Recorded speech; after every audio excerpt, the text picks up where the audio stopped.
Hey, what's going on YouTube? Nick here from The Real Hero Show to talk about Servant Season 3, Episode 2.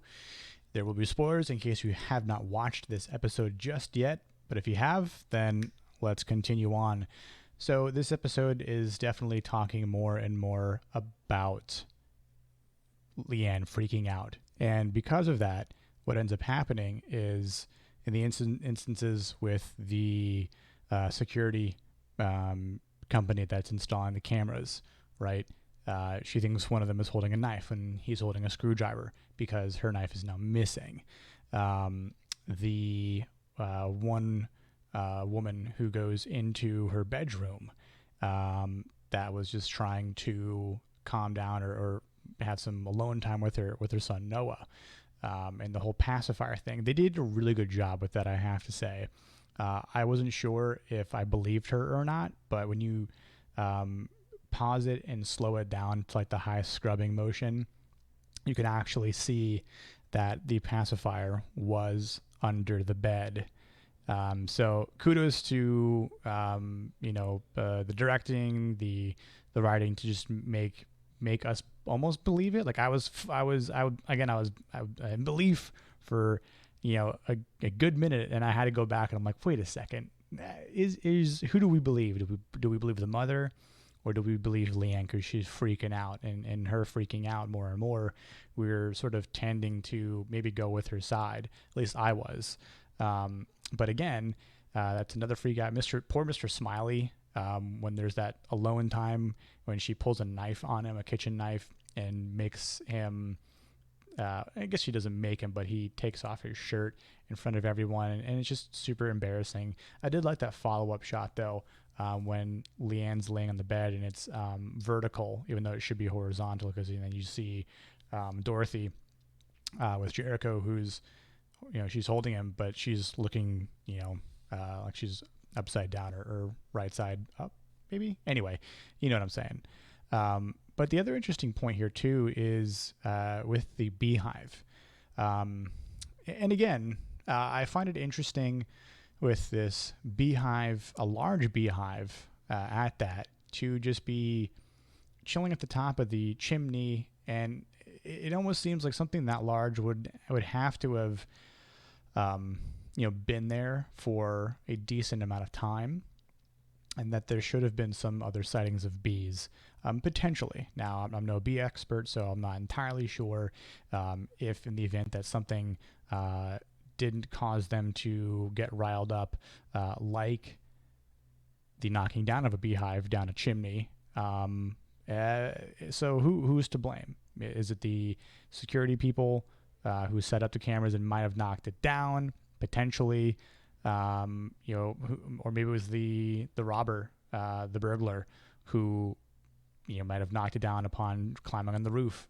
Who's to say? But very interesting for it to be there. And to some extent, I wondered if, because Leanne is so attached with the house, and what happens to Leanne is sort of reverberated through the house, or to individuals that are guests or reside at the house, right?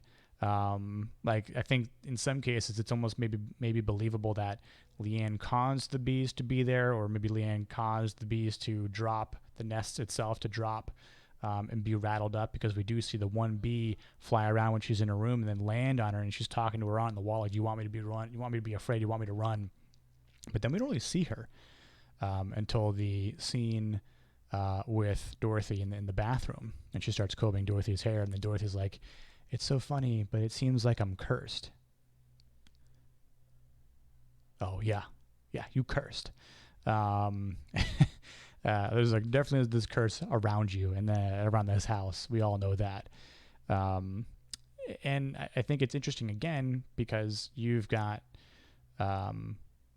Sean, who is swatting at the bees right by the chimney, and they're not stinging him at all. They're just flying around all the guests. And that definitely seems like something that Leanne would conjure up. I do think it's also interesting, too, how both Julian and Sean said that Dorothy needed this.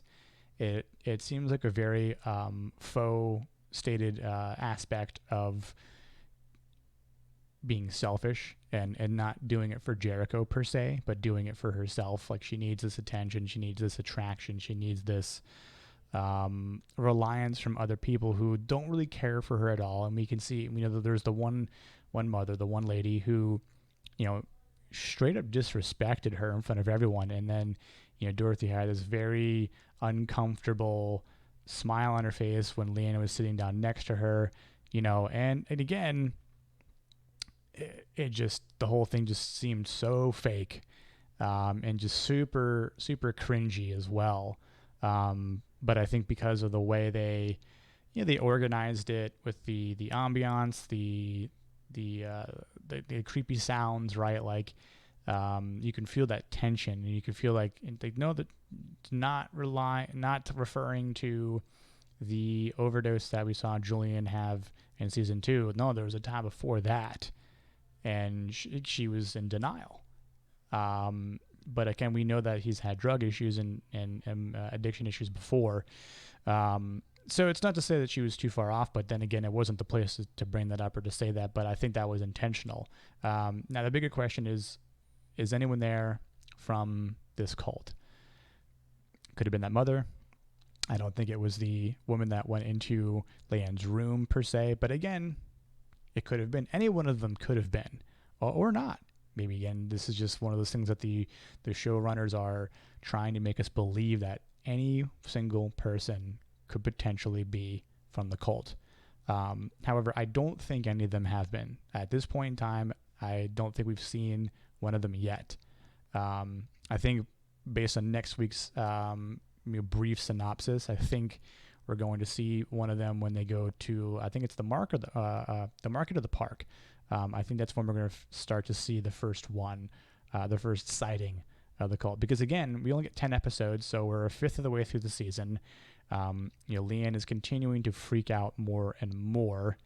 So we're getting close to the time of when she actually has to come to that moment of being right, even though up to this point, no one is, like, they're believing her, but it seems like because she's having these freak out moments, 3 times here in this episode at least, trying to see which of the mothers had scars on their backs, and there was one of them that kind of did, right? And she like sit down the train, like freaked out, and like walked away. And again, like, poor Leanne. But I think at one point she'll be right, and it's almost like the girl who cried wolf, in this sense, not the boy who cried wolf. But I think someone will believe her. Julian apparently in the next episode is still in disbelief about her and Jericho, and then Jericho just entering the picture, which I think that may bite him in the ass somehow, maybe with his new girlfriend or maybe with Leanne. But overall, I still think that they're on a really good track for this season. I'd probably get this episode maybe an 8, although I do think that the first episode, in my opinion, was better than this episode. But I'd be curious to see what you guys think about these 2 episodes so far. Was the first one better than the second? Or was the second better than the first? So, looking forward to the season, like I've said the last episode. If I missed anything or think that was something that was important that I missed, please do drop that comment in the comment section below, and I will follow up with everyone there. It's always fun to talk about stuff like this. Really, really digging the show, and I'm really glad I binged it a couple weeks ago, and now I'm all caught up in kind of going through the weekly events with everyone else. So I think that'll do it for me here in this video, but you can count on me doing future videos on this entire season, and then of course the same thing when season 4 drops. So until next time I will catch everyone on the next video. Cheers.